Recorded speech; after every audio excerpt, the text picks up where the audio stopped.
Episode 19 The Encampment. Natassi opened the tent's door for Echo and Leto to go into. The candle-lit interior made it look cozy. Herbs, flowers, tree branches hung from different lines, giving a kitchen spice drawer smell. The brown wool blanket draped over the canvas cot looked more comfortable than anything they have seen in the last day or two. Natassi spoke. Put him there on that bed and cover him. Sweat does the body good. She paced over to the makeshift table made from a fallen tree and its stump. She grabbed a bottle of blackish liquid, then a vial of reddish brown liquid, and then pouring each a little into what looked like a cup of tea. There we go. The peppermint dragon breath tea will help with taste, but no promises for taste buds. Echo spoke up. He likes peppermint tea. She giggled like a mother whose child just told them a joke that wasn't funny. Yes, dear, sure he does. But when he drinks this, he will sleep for almost 2 days. That way you can travel with him to the everlasting waterfalls. It will always help that he doesn't move and open the wound up, bleeding even more. Echo nodded and held open Leto's mouth while she poured the tea and mixture into his throat. Leto's heart rate slowed, his breathing calmer. The wound slowly stopped producing blood through the bandages, and then a small little snore came from the farmer. Echo and Natassi looked at each other. They then smiled, and Echo slumped down onto the makeshift flooring of twigs and yarn. He needs a rest. He is always too protective. Do you love him? Natassi sits on the edge of the stump, looking at Echo and Leto.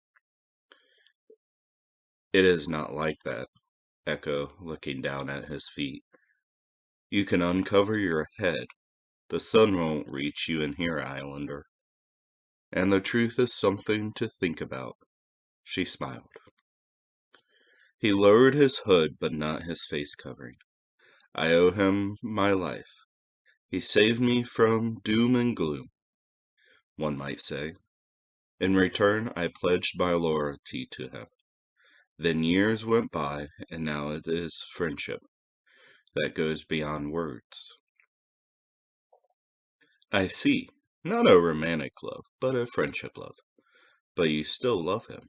She smiled. Her smile was infectious. Echo smiled more than he has in a while. Yes, that is true then. I love him as a brother, as a friend. A whistle blows from the tea kettle that was just on the other side of the fallen tree. Anything in your tea? No, I drink mine plain. Outside, in the open, the old man looks at the group. I am Chieftain Turage, the leader of this tribe. Please have a seat and introduce yourself. As he pops down onto the forest ground, the princess was leading the group. My name is Kisam, Olympia. She remembered what was said about names and titles. Most of the time, they call me Olympia. It is easier to roll off the tongue.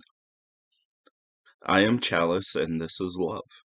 Thank you for your hospitality.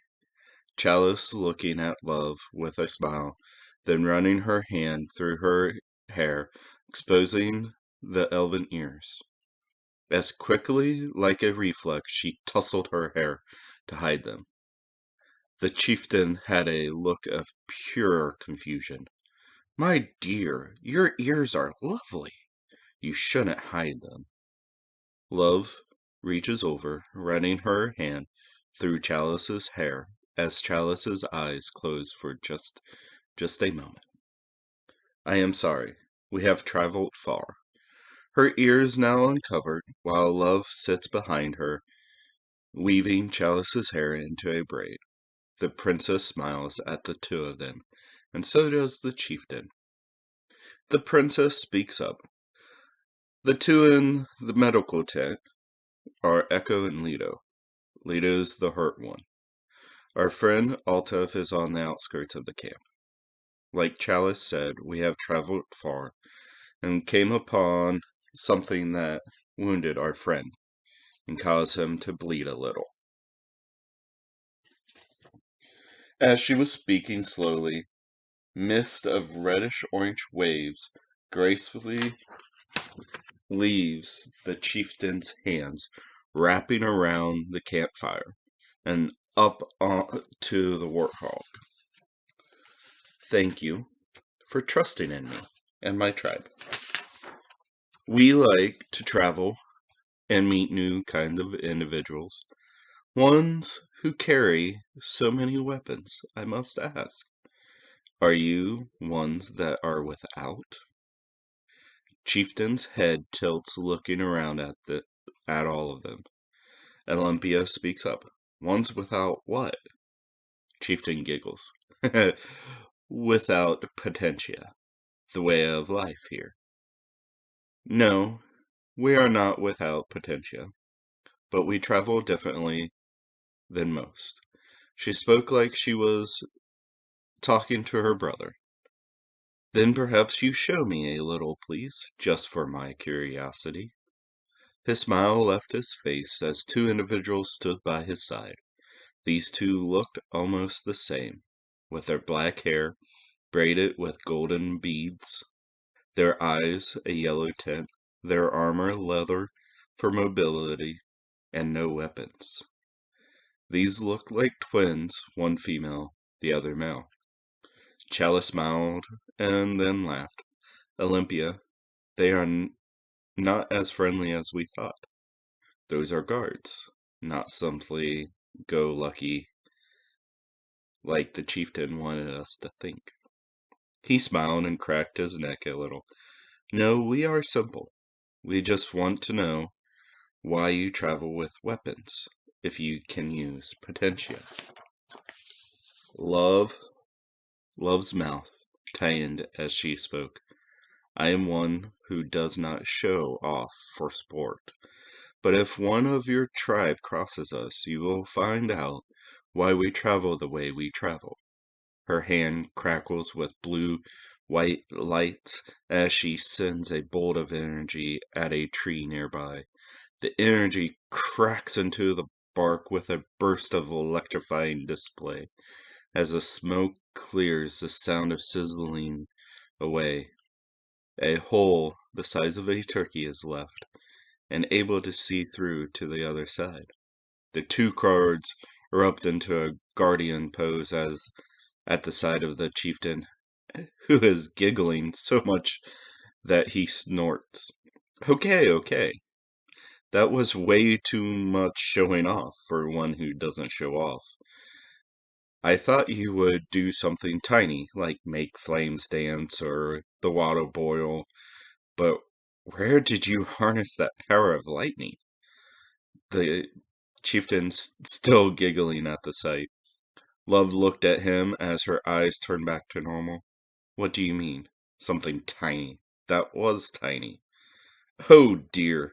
Have you not learned to control your potentia? If you have not learned this, I can help you in controlling your potentia. Leaning forward as he spoke, uh, Chalice put her hand on Love's leg that was wrapped around her now.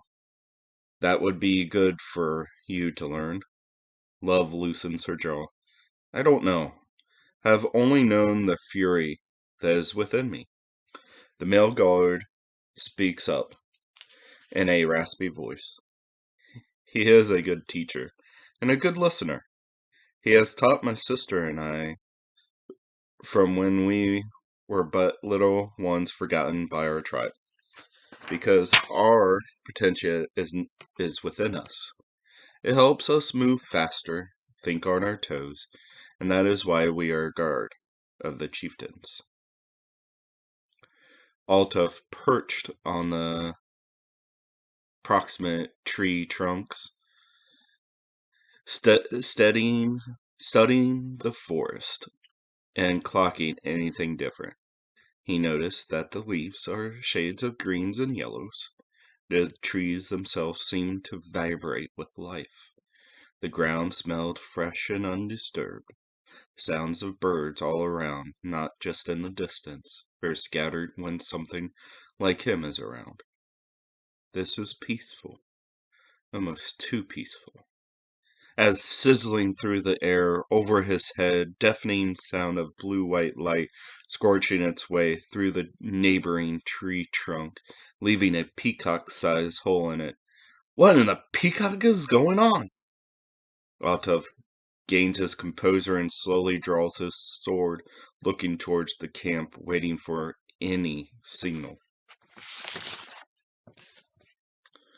Part 1 has ended. Please subscribe and hit that notification bell so when part 2 is downloaded, you can pick up on the story. Till next time on Silver Mammoth Saga.